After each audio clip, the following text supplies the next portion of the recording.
Today, we're diving deep into an issue that's grabbing the attention of the entire world as the international community's eyes are locked on the Persian Gulf region. The United States is deploying a massive amount of military hardware right to Iran's doorstep, creating an unprecedented level of tension. Meanwhile, the religious leaders in Iran, often called the mullahs, are declaring, "No, we're not killing people. We've stopped. We're not killing anymore.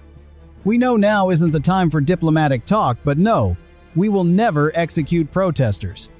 But for us, this isn't just empty talk from the US side. We're talking aircraft carriers, fighter jets, and thousands of troops being amassed on a scale we've never seen before.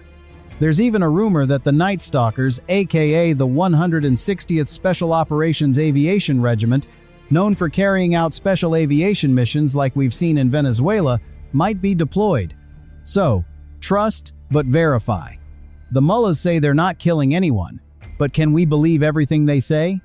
Stick with us until the end of this piece, because we're going to break down the massive military movements heading toward the Middle East, especially the Persian Gulf, where 1/5 of the world's oil passes through. Just one wrong move here could send gas prices skyrocketing, impacting every single one of us. Imagine if Iran decided to close the Strait of Hormuz to send a message to the United States. That would absolutely cause oil prices to spike. Clearly, nobody wants that, and we all know this region could blow up at any moment. So, keep following along to get the latest on the military technology being deployed to the Middle East, the capabilities of these assets, once they arrive from fighter jets and aircraft carriers to strike groups and a whole lot of other equipment moving into the area. Is this just a show of deterrence? Or is there a deeper objective at play? We'll analyze all of this in detail in this piece, while also addressing statements from the mullahs, the ayatollahs, and the signals coming out of Iran to better understand how things might unfold, especially since everything could change at a moment's notice.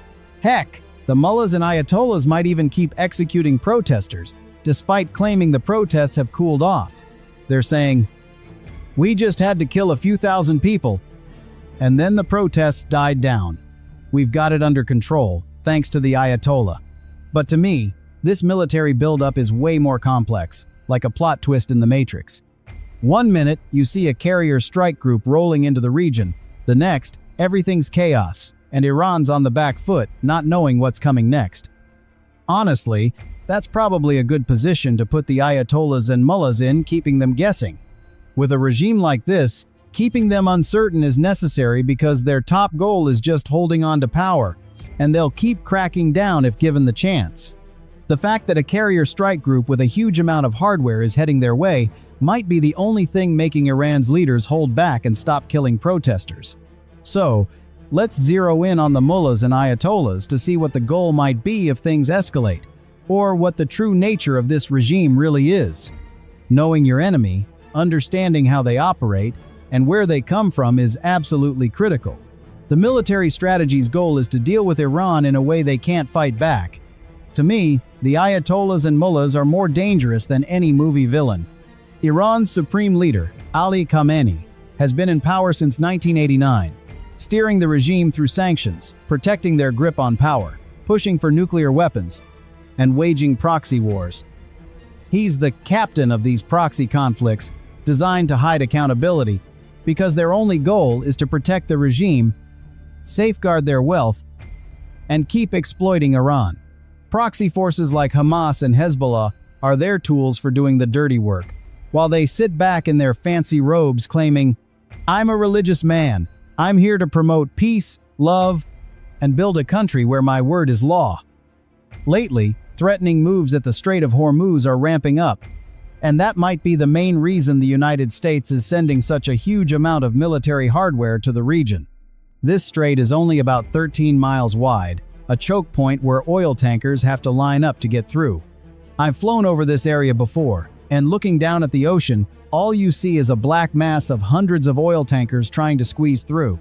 Blocking or closing this strait isn't hard, but the real worry is everyone panicking, saying, "Oh no, Iran, please don't close the Strait of Hormuz. We'll do anything, just keep the oil flowing."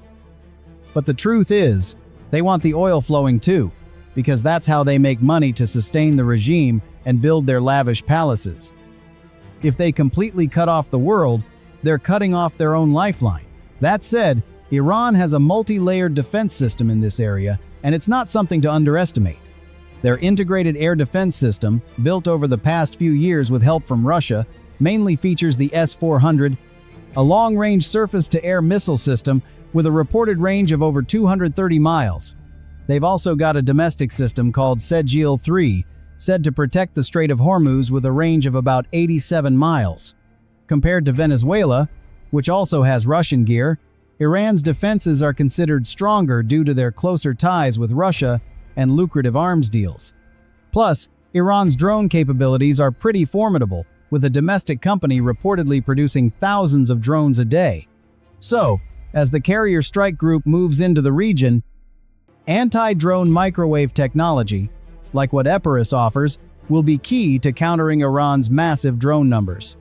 While Iran has an impressive surface-to-air missile system, they're lacking in air combat power.